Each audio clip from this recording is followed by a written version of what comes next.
오늘 우리에게 주시는 말씀은 갈라디아서 3장 말씀입니다. 제가 1절에서 2절, 5절에서 6절, 24절에서 26절 말씀을 봉독하겠습니다. 어리석은 갈라디아 사람들이여, 예수 그리스도께서 십자가에 못 박히신 모습이 여러분의 눈앞에 선한데 누가 여러분을 홀렸습니까? 나는 여러분에게서 이 한 가지만을 알고 싶습니다. 여러분은 율법을 행하는 행위로 성령을 받았습니까?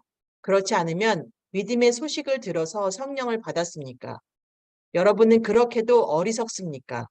성령으로 시작하였다가 이제 와서는 육체로 끝마치려고 합니까? 5절에서 6절 말씀입니다. 하나님께서 여러분에게 성령을 주시고 여러분 가운데서 기적을 행하시는 것은 여러분이 율법을 행하기 때문입니까? 아니면 믿음의 소식을 듣기 때문입니까? 그렇지 않으면 여러분이 복음을 듣고 믿어서 그렇게 하신 것입니까? 그것은 아브라함이 하나님을 믿으니 하나님께서 그것을 의로운 일로 여겨주셨다는 것과 같습니다. 24절에서 26절 말씀입니다. 그래서 율법은 그리스도께서 오실 때까지 우리에게 개인교사 역할을 하였습니다. 그것은 우리로 하여금 믿음으로 의롭다고 하심을 받게 하시려고 한 것입니다. 그런데 그 믿음이 왔으므로 우리가 이제는 개인 교사 아래에 있지 않습니다. 여러분은 모두 그 믿음으로 말미암아 그리스도 예수 안에서 하나님의 자녀들입니다. 오늘 본문 갈라디아서 3장 1절에서는 사도 바울이 어리석은 갈라디아 사람들이여라고 시작을 합니다. 바울이 보통 편지를 쓸 때 사랑하는 이라는 표현을 사용하는데 어리석도다라는 표현을 사용한 점은 바울의 간절한 안타까움을 보여줍니다. 이토록 바울이 안타까워하는 이유는 갈라디아 사람들이 오직 믿음으로 말미암아 구원을 얻는다는 진리를 잊어버리고 율법을 온전히 지켜야 구원을 받는다는 잘못된 생각을 가지고 있기 때문입니다. 갈라디아 사람들이 왜 이렇게 되었는지 바울은 이렇게 말합니다. 예수 그리스도께서 십자가에 못 박히신 모습이 여러분의 눈앞에 선한데 누가 여러분을 홀렸습니까? 개역개정에서는 누가 너희를 꾀더냐? 쉬운 말 성경에서는 누가 여러분을 미혹했습니까? 라고 합니다. 어떤 사람들이 갈라디아 교인들을 유혹하였는데 그들은 잘못된 꾀임에 넘어가 버린 것입니다. 그들은 마치 무언가에 홀린 듯 미혹되었던 것입니다. 그런데 갈라디아 사람들에게 바울은 이미 과거의 편지를 통해서나 직접 방문하여 그들이 납득할 수 있도록 선명하게 복음을 전파하였습니다. 너무나 선명하여 눈앞에 선할 정도로 확실하게 복음을 전했음에도 불구하고 미혹에 넘어가 버린 것입니다. 갈라디아 성도들에게 예수 그리스도께서 십자가에 못 박히셨다는 것은 마치 눈으로 보는 것처럼 확실한 사건이었고 십자가 사건에 대해 확실히 알고 있었지만 유혹을 받았습니다. 우리가 열심히 주님을 믿고 말씀대로 살아가려고 할 때 유혹은 우리에게 다가옵니다.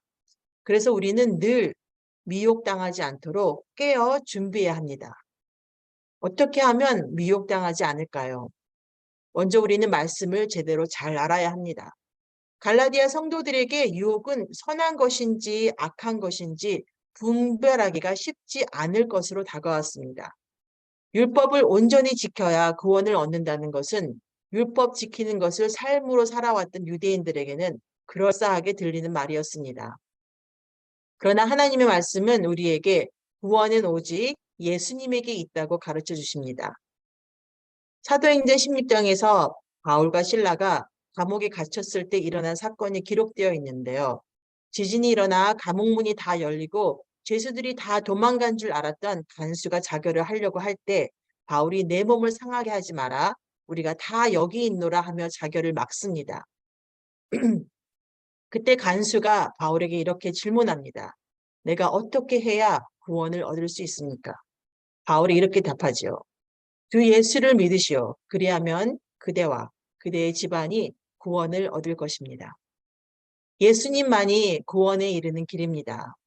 요한복음 14장 6절에서는 예수께서 이르시되 내가 곧 길이요 진리요 생명이니 나로 말미암지 않고는 아버지께로 올 자가 없느니라 라고 하셨습니다.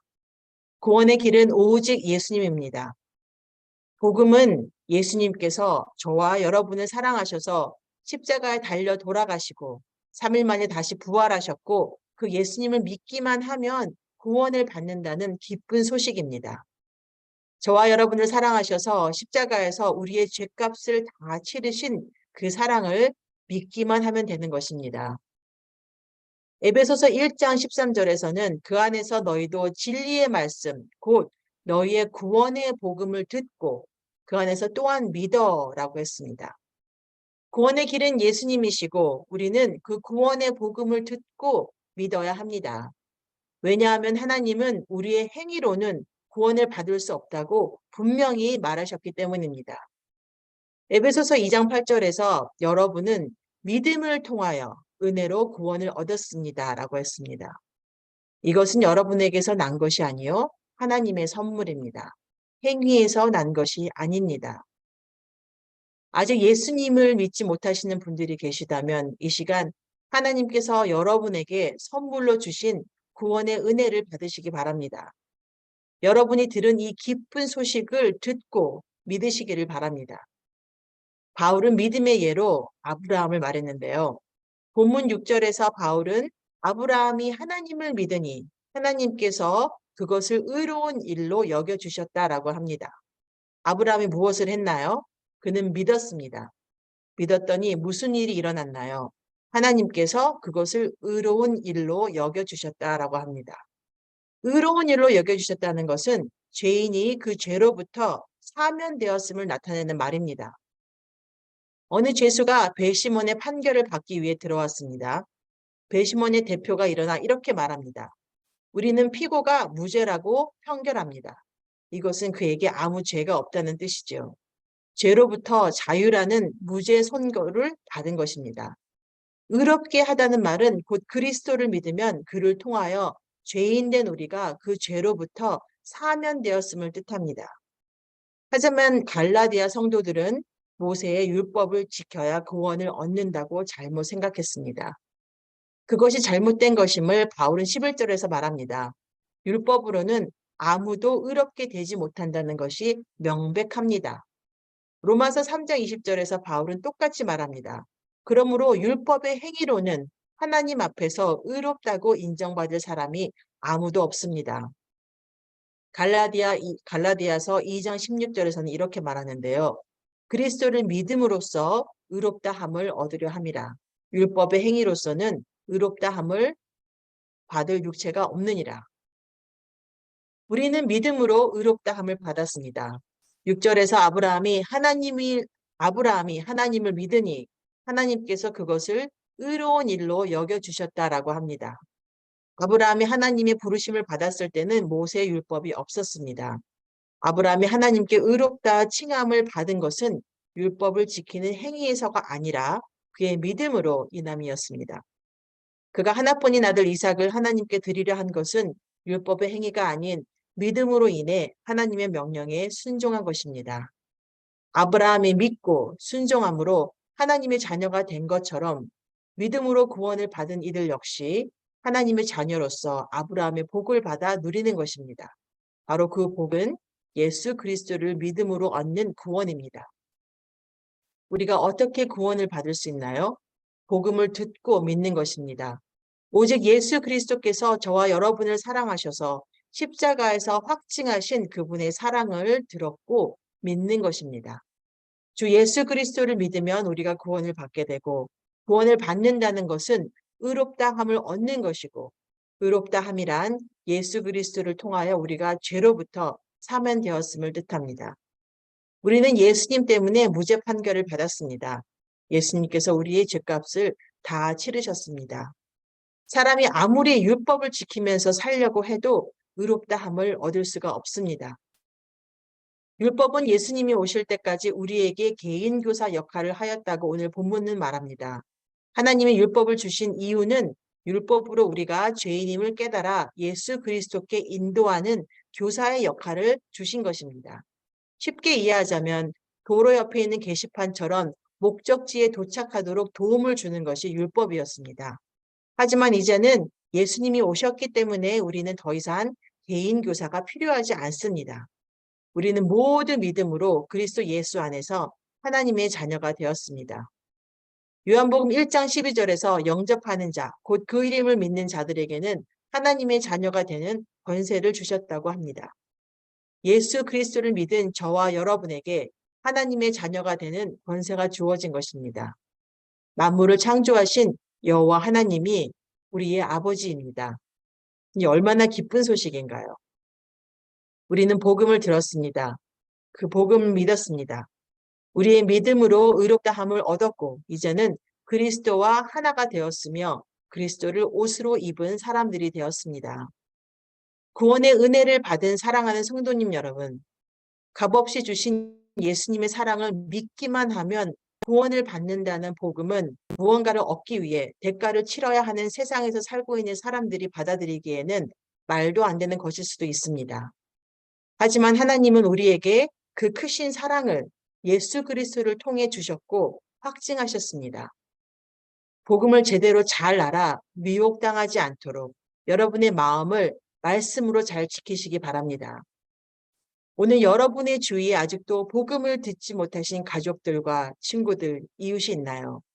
그들의 영의 눈과 귀가 열려서 죄로부터 자유롭게 되는 구원의 은혜를 받을 수 있도록 의롭다함을 얻을 수 있도록 기도하고 사랑으로 섬기는 축복의 통로가 되는 우리 모두가 되기를 바라고 축원합니다.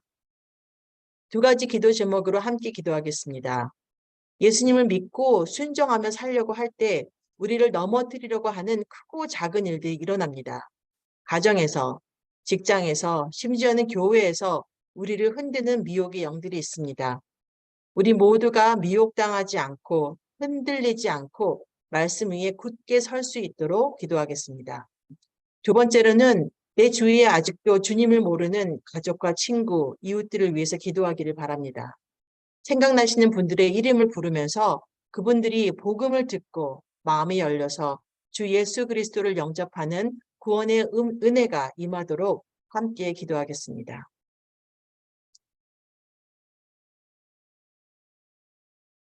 우리 아버지가 되시는 하나님 아버지 감사합니다. 아버지 우리를 사랑하셔서 이 땅에 주 예수 그리스도를 보내시고 예수 그리스도를 믿기만 하면 우리의 죄값을 다 치르신 그리스도를 통하여 우리가 의롭다함을 받을 것이라 하였습니다. 아버지 우리가 그 복음을 듣고 믿기를 간절히 소망합니다.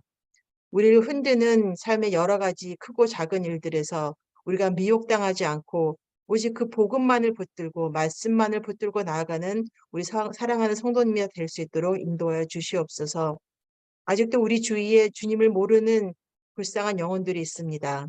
우리의 가족과 친구와 이웃들 중에서 주님을 모르는 그들에게 주님의 복음이 선포되어서 그들이 복음을 듣고 마음을 열어서 예수님을 영접하여서 구원의 은혜를 받을 수 있도록 주님 인도해 주시옵소서. 그들을 위해서 우리가 늘 중보 기도하고 사랑으로 섬길 수 있는 축복의 통로가 되는 우리 모두가 될 수 있도록 또한 인도해 주시옵소서. 오늘 하루도 말씀을 붙들고 살아가는 우리 모두가 되기를 간절히 소망하며 이 모든 것 예수님의 이름으로 기도합니다. 아멘.